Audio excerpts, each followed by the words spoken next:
Hello student, good morning and welcome to our channel pro education. तो आज है 13 अप्रैल और आज के करंट अफेयर के जितने भी इम्पोर्टेंट क्वेश्चन हैं उन्हें हम लोग अपने इस वीडियो में डिस्कस करेंगे। तो अगर आप चैनल पर नए हैं तो प्लीज़ मेरे चैनल को सब्सक्राइब कर लीजिएगा और बेल आइकन प्रेस कर लीजिएगा ताकि आने वाले नेक्स्ट वीडियो का नोटिफिकेशन आपको मिल सके। तो चलिए शुरू करते हैं आज के करंट अफेयर का फर्स्ट क्वेश्चन। तो आज का पहला क्वेश्चन है, संस्कृत लर्निंग एप्लीकेशन लिटिल गुरु को किस देश में लॉन्च किया गया है? तो इस क्वेश्चन का राइट आंसर होगा ऑप्शन डी, बांग्लादेश। तो फ्रेंड, बांग्लादेश में संस्कृत लर्निंग एप्लीकेशन लिटिल गुरु को लॉन्च किया गया है और यह संस्कृत लर्निंग एप्लीकेशन भारतीय सांस्कृतिक संबंध परिषद यानी कि Indian council of cultural relations के द्वारा दुनिया भर के छात्रों, धार्मिक विद्वानों, वैज्ञानिकों और इतिहासकारों के बीच संस्कृत भाषा को बढ़ावा देने के लिए चलाए जा रहे अभियान का एक हिस्सा है। तो फ्रेंड, संस्कृत लर्निंग एप्लीकेशन भारतीय सांस्कृतिक संबंध परिषद यानी कि Indian council of cultural relation के द्वारा दुनिया भर के छात्रों, धार्मिक विद्वानों, वैज्ञानिकों और इतिहासकारों के बीच संस्कृत भाषा को बढ़ावा देने के लिए चलाए जा रहे अभियान का एक हिस्सा है। और संस्कृत लर्निंग एप्लीकेशन लिटिल गुरु एक इंटरेक्टिव प्लेटफॉर्म है जो कि संस्कृत सीखने को आसान और मनोरंजक बनाती है और यह एप्लीकेशन उन लोगों की मदद करेगी जो पहले से ही संस्कृत सीख रहे हैं या जो लोग संस्कृत सीखने के इच्छुक हैं, और यह एप्लीकेशन मनोरंजन के साथ शिक्षा को जोड़ती है। और इस एप्लीकेशन को लॉन्च किया गया है भारतीय सांस्कृतिक संबंध परिषद के द्वारा। तो भारतीय सांस्कृतिक संबंध परिषद भारत सरकार का एक स्वायत्त संगठन है जिसकी स्थापना 9 अप्रैल 1950 को की गई थी और इसकी स्थापना भारत के पहले शिक्षा मंत्री मौलाना अबुल कलाम आज़ाद के द्वारा की गई थी। और यह एप्लीकेशन लॉन्च हुआ है बांग्लादेश में। राजधानी है ढाका, प्रधानमंत्री हैं शेख हसीना, राष्ट्रपति हैं अब्दुल हामिद और गंगा नदी जो कि बांग्लादेश में पद्मा के नाम से जाना जाता है। और बांग्लादेश भारत के साथ सबसे लंबी सीमा बनाती है जिसकी लंबाई 4096 किलोमीटर है। और इसी के साथ रेलवे जिसने पहली बार आंध्र प्रदेश के गुंटूर से सूखी मिर्ची को बांग्लादेश परिवहन किया है। और बांग्लादेश ने शहीद हुए भारतीय सैनिकों के स्मारक निर्माण की भी घोषणा की है। अगला क्वेश्चन है, पंजाब में राज्य का कोविड वैक्सीनेशन एम्बेसडर हाल ही में किसे बनाया गया है? तो इस क्वेश्चन का राइट आंसर होगा ऑप्शन सी, सोनू सूद। तो अभिनेता सोनू सूद को पंजाब में कोविड वैक्सीनेशन का ब्रांड एम्बेसडर नियुक्त किया गया है। और बॉलीवुड अभिनेता सोनू सूद पंजाब के कोरोना वायरस विरोधी टीकाकरण कार्यक्रम के लिए ब्रांड एम्बेसडर नियुक्त हुए हैं। और पिछले साल कोरोना वायरस प्रेरित लॉकडाउन के दौरान सोनू सूद ने प्रवासियों को अपने गृह राज्यों में पहुंचाने में उनकी मदद की थी। और इसके साथ ही सोनू सूद पंजाब के मुख्यमंत्री के साथ मुलाकात के दौरान अपनी पुस्तक आई एम नो मसीहा प्रस्तुत किया है जिसमें उन्होंने मोगा से मुंबई तक की उनकी यात्रा के अनुभवों को साझा किया है। तो इस क्वेश्चन में बात हो रही है पंजाब की। राजधानी है चंडीगढ़, मुख्यमंत्री हैं कैप्टन अमरिंदर सिंह, राज्यपाल हैं विजेंद्र पॉल सिंह बदनौर और पड़ोसी राज्य है राजस्थान, हरियाणा और हिमाचल प्रदेश। उच्च न्यायालय है चंडीगढ़ उच्च न्यायालय, मुख्य न्यायाधीश है रविशंकर झा। लोकसभा सीट है 13, राज्यसभा सीट है 7 और विधानसभा सीट है 117। अगला क्वेश्चन है, अंतर्राष्ट्रीय मानव अंतरिक्ष उड़ान दिवस हाल ही में कब मनाया गया है? तो इस क्वेश्चन का राइट आंसर होगा ऑप्शन डी, 12 अप्रैल। तो हाल ही में 12 अप्रैल को अंतर्राष्ट्रीय मानव अंतरिक्ष उड़ान दिवस मनाया गया है। और फ्रेंड, मानव अंतरिक्ष उड़ान का अंतर्राष्ट्रीय दिवस यानी कि international day of human space flight प्रत्येक वर्ष 12 अप्रैल को विश्व स्तर पर मनाया जाता है। और संयुक्त राष्ट्र महासभा ने 7 अप्रैल 2011 को एक प्रस्ताव पारित किया था जिसके बाद 12 अप्रैल को मानव अंतरिक्ष उड़ान का अंतर्राष्ट्रीय दिवस के रूप में मनाए जाने की घोषणा की गई थी। तो 12 अप्रैल 1961 को पहली मानव अंतरिक्ष उड़ान एक सोवियत नागरिक यूरी गागरिन के द्वारा की गई थी, जो बाहरी अंतरिक्ष में जाने वाले पहले व्यक्ति बने थे। और इस ऐतिहासिक घटना ने सभी मानव जाति के लाभ के लिए अंतरिक्ष अन्वेषण का रास्ता खोल दिया। और इसके अलावा 12 अप्रैल 1981 को कोलंबिया के पहले स्पेस शटल STS-1 को भी लॉन्च किया गया था। तो इस क्वेश्चन में बात हो रही है अप्रैल मंथ के इम्पोर्टेंट डेज की। तो इस क्वेश्चन से जुड़े करेंट अफेयर के कुछ इम्पोर्टेंट पॉइंट्स हैं, जिसमें पहला है 10 अप्रैल। तो 10 अप्रैल को प्रत्येक वर्ष विश्व होम्योपैथी दिवस मनाया जाता है। 9 अप्रैल को CRPF शौर्य दिवस मनाया जाता है। 6 अप्रैल को विकास और शांति हेतु अंतर्राष्ट्रीय खेल दिवस और 5 अप्रैल को राष्ट्रीय समुद्री दिवस मनाया जाता है। और वह 4 अप्रैल को अंतर्राष्ट्रीय खदान जागरूकता दिवस, 2 अप्रैल को विश्व ऑटिज्म जागरूकता दिवस और अंतर्राष्ट्रीय बाल पुस्तक दिवस और 1 अप्रैल को उत्कल दिवस मनाया जाता है। अगला क्वेश्चन है, सबसे बड़ा मुक्त व्यापार समझौता RCEP लागू करने वाला विश्व का पहला देश कौन बना है? तो इस क्वेश्चन का राइट आंसर होगा ऑप्शन ए सिंगापुर। तो सिंगापुर सबसे बड़ा मुक्त व्यापार समझौता RCEP लागू करने वाला पहला देश बना है। तो फ्रेंड, सिंगापुर जिसने क्षेत्रीय व्यापक आर्थिक साझेदारी यानी कि रीजनल कंप्रहेंसिव इकोनॉमिक पार्टनरशिप समझौता की है, जो चीन के नेतृत्व में दुनिया का सबसे बड़ा मुक्त व्यापार समझौता है। और RCEP जो कि एक बहुराष्ट्रीय व्यापार समझौता है, जिसमें 10 आसियान अर्थव्यवस्थाओं के साथ साथ ऑस्ट्रेलिया, चीन, जापान, न्यूजीलैंड और दक्षिण कोरिया शामिल है। और RCEP में नवंबर 2020 में 15 भागीदार देशों द्वारा हस्ताक्षर किए गए थे। तो इसमें बात हो रही है सिंगापुर की, जिसकी करेंसी है सिंगापुर डॉलर, राजधानी है सिंगापुर सिटी और प्रधानमंत्री हैं ली सिएन लूंग। अगला क्वेश्चन है, हीरो की कहानी 4 भाइयों का औद्योगिक चमत्कार पुस्तक को हाल ही में किसने लिखा है? तो इसका राइट आंसर होगा ऑप्शन बी सुनील कांत मुंजाल।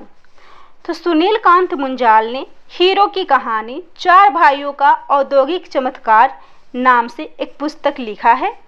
तो फ्रेंड, इस पुस्तक को साइकिल निर्माता सबसे बड़ी कंपनी हीरो समूह के ओनर सुनील कांत मुंजल के द्वारा लिखी गई है। और हीरो साइकिल जो कि अपनी स्थापना के 30 साल बाद यानी कि 1986 में दुनिया की सबसे बड़ी साइकिल निर्माता कंपनी बनी थी। और अगले 15 वर्षों में मोटरसाइकिल उद्यम हीरो हुंडा भी दुनिया में सबसे बड़ा कंपनी बन गया। और इन दोनों के स्थानों पर हीरो समूह आज भी मजबूती से बना हुआ है। तो फ्रेंड, हीरो समूह के ओनर जिन्होंने 1940 के दशक में कमालिया के संकीर्ण गलियों और अविभाजित हिंदुस्तान के क्वेटा जो कि अब पाकिस्तान में है, वहाँ के उबड़ खाबड़ भूभाग से अमृतसर, आगरा और दिल्ली आए थे। और यहाँ शहर बंटवारे के दर्द से उजड़ चुके भाइयों ने अंत में लुधियाना में बस गए। और उस वक्त उनके शरीर पर पहने कपड़े के अलावा उनके पास कुछ नहीं था। और यहीं से 6 मुंजाल बंधुओं में से 4 ने तिनका तिनका करके अपना कारोबार शुरू किया। और आज हीरो समूह देश की सबसे बड़ी साइकिल और व्हीकल निर्माता कंपनी बनी है। और इन्हीं के जीवन से संबंधित इस पुस्तक को सुनील कांत मुंजल द्वारा लिखी गई है। तो फ्रेंड, इस क्वेश्चन में बात हो रही है बुक और उसके ऑथर की। तो कुछ प्रसिद्ध ऑथर को भी देख लेते हैं, जिनके द्वारा लिखी गई पुस्तक को बार बार एग्जाम्स में पूछे जाते हैं। जिसमें पहला है अभिज्ञान शकुंतलम और इसके लेखक थे महाकवि Kalidas. As you like it जिसके लेखक हैं विलियम शेक्सपियर। गीतांजलि जिसके लेखक थे रविंद्रनाथ टैगोर। आनंद मठ के रचयिता थे बंकिम चंद्र चटर्जी। कम्युनिस्ट मैनिफेस्टो के कार्ल मार्क्स ने। और वही मिन काम्फ को लिखा था एडोल्फ हिटलर ने। गांधी एंड स्टालिन को लिखा था लुई फिशर ने। और डिस्कवरी ऑफ इंडिया पुस्तक है जवाहरलाल नेहरू की। अगला क्वेश्चन है, किसके द्वारा AICTE लीलावती अवार्ड्स 2020 प्रदान किए गए हैं? तो इस क्वेश्चन का राइट आंसर होगा ऑप्शन बी, रमेश पोखरियाल निशंक। तो हाल ही में केंद्रीय शिक्षा मंत्री रमेश पोखरियाल निशंक ने लीलावती अवार्ड्स प्रदान किए हैं। तो फ्रेंड, केंद्रीय शिक्षा मंत्री श्री रमेश पोखरियाल निशंक ने वर्चुअल माध्यम से लीलावती अवार्ड्स 2020 की शुरुआत की है और यह AICTE महिलाओं के सशक्तिकरण के लिए एक शिक्षा कार्यक्रम पहल है और इस पुरस्कार का उद्देश्य महिलाओं में साफ सफाई, शारीरिक स्वच्छता, स्वास्थ्य, पोषण, साक्षरता, रोजगार, प्रौद्योगिकी, धन संचय, मार्केटिंग, नवोन्मेषण, कुशलता विकास, प्राकृतिक संसाधन और महिलाओं के अधिकारों के बारे में जागरूकता लाता है और इस बार का थीम है महिला सशक्तिकरण। और इसके साथ ही हाल ही में जो पुरस्कार प्रदान किए गए हैं उन्हें भी देख लेते हैं, जो कि काफ़ी इम्पोर्टेंट क्वेश्चन है। इसको भी आप लोग ध्यान से देखिएगा। इस पुरस्कार को भी हाल ही में प्रदान किए गए हैं, जिसमें पहला है सोना कॉलेज ऑफ टेक्नोलॉजी, जिसने महिला उद्यमिता के क्षेत्र में स्वीट यानी कि सोना वीमेन एंटरप्रेन्योरशिप एंड ट्रेनिंग पुरस्कार जीता है। और वहीं साक्षरता उप विषय के तहत प्रबंधन और उद्यमिता विकास संस्थान पुणे के भारतीय विद्यापीठ ने पुरस्कार जीता है। Walchand institute of technology Maharashtra से WIT वीमेन हेल्थ कोलिशन महिला स्वास्थ्य उप विषय के तहत पुरस्कार जीता है। और वहीं त्यागराजार पॉलिटेक्निक कॉलेज रेडिएंट सीता ने लीगल अवेयरनेस सब थीम में पुरस्कार जीता है। और वहीं saint Joseph college of engineering Tamil Nadu से परित्राण से आत्मरक्षा उप विषय में पुरस्कार जीता है। अगला क्वेश्चन है, गुएन जुआन फुक किस देश के नए राष्ट्रपति नियुक्त हुए हैं? तो इस क्वेश्चन का राइट आंसर होगा ऑप्शन है वियतनाम। तो गुएन जुआन फुक वियतनाम के राष्ट्रपति हाल ही में नियुक्त हुए हैं। तो फ्रेंड, 66 वर्षीय फुक ने वियतनाम के प्रधानमंत्री के तौर पर सेवा करने के लिए आयु सीमा पार कर ली थी। हालांकि राष्ट्रपति के तौर पर अब उनके पास एक से ज़्यादा औपचारिक पद होगा और वियतनाम के नए प्रधानमंत्री बने हैं फाम मिन चिन। तो वियतनाम, जो कि दक्षिण पूर्व एशिया के हिंद चीन प्रायद्वीप के पूर्वी भाग में स्थित एक देश है और बौद्ध धर्म यहाँ का प्रमुख धर्म है और बौद्ध जनसंख्या में यह दुनिया का तीसरा सबसे बड़ा देश है। राजधानी है हनोई। प्रधानमंत्री बने हैं फाम मिन चिन, राष्ट्रपति बने हैं गुएन जुआन फुक और करेंसी है दोंग। अगला क्वेश्चन है, बाफ्टा फिल्म पुरस्कार में सर्वश्रेष्ठ फिल्म का अवार्ड हाल ही में किसे दिया गया है? तो इस क्वेश्चन का राइट आंसर होगा ऑप्शन ए नोमैडलैंड। तो नोमैडलैंड को बाफ्टा फिल्म पुरस्कार में सर्वश्रेष्ठ फिल्म का अवार्ड दिया गया है। और friend, British academy film award यानी कि बाफ्टा पुरस्कार लंदन में प्रस्तुत किया गया, जिसमें निर्देशक क्लो झाओ की फिल्म नोमैडलैंड सर्वश्रेष्ठ फिल्म समेत 4 पुरस्कार जीतकर बाफ्टा फिल्म पुरस्कार 2021 में शीर्ष स्थान पर रही। और वहीं फिल्म सिनेमेटोग्राफी श्रेणी में भी यह फिल्म विजेता रही है और सर्वश्रेष्ठ निर्देशक बने हैं क्लो झाओ नोमैडलैंड के लिए। सर्वश्रेष्ठ अभिनेत्री बनी है नोमैडलैंड के लिए फ्रांसिस मैकडोरमैंड और सर्वश्रेष्ठ अभिनेता बने हैं द फादर के लिए एंथनी हॉपकिंस।